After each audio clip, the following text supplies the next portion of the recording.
Speaker's Corner early this morning. Well, Scotland Yard say the death is being treated as suspicious. No arrests have been made. A football fan claims he was unfairly singled out by his club after he criticised it on social media.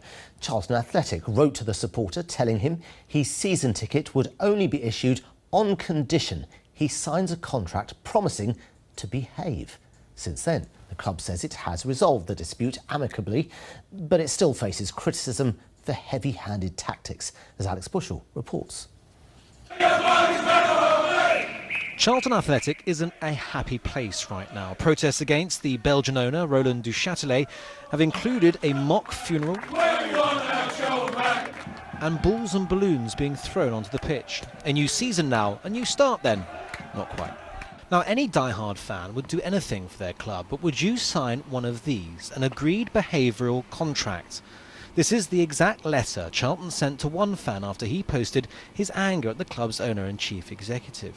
It threatens to withhold his season ticket unless he signs that rather curiously named agreed behavioural contract and guarantees he won't post derogatory or inflammatory comments about the club.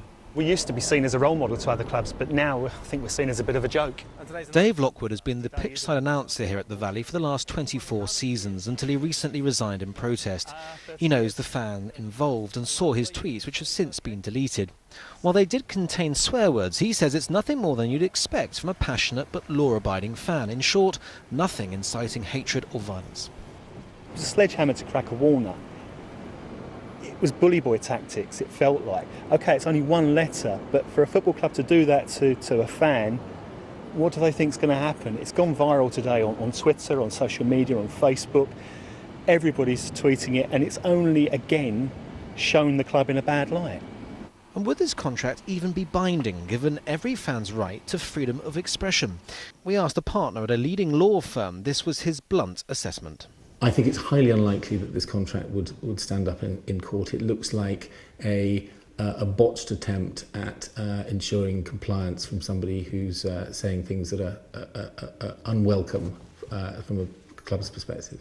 No one from the club was available for comment today. Instead, they released a statement in which they said this was a specific set of circumstances relevant to only one individual. That's why he received the letter, and that's because he was posting messages on social media, the official accounts of Charlton Athletic, as well as being abusive on match days here at the stadium as well.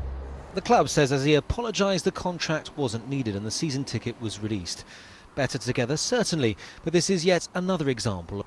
Alex Bushell, BBC London News.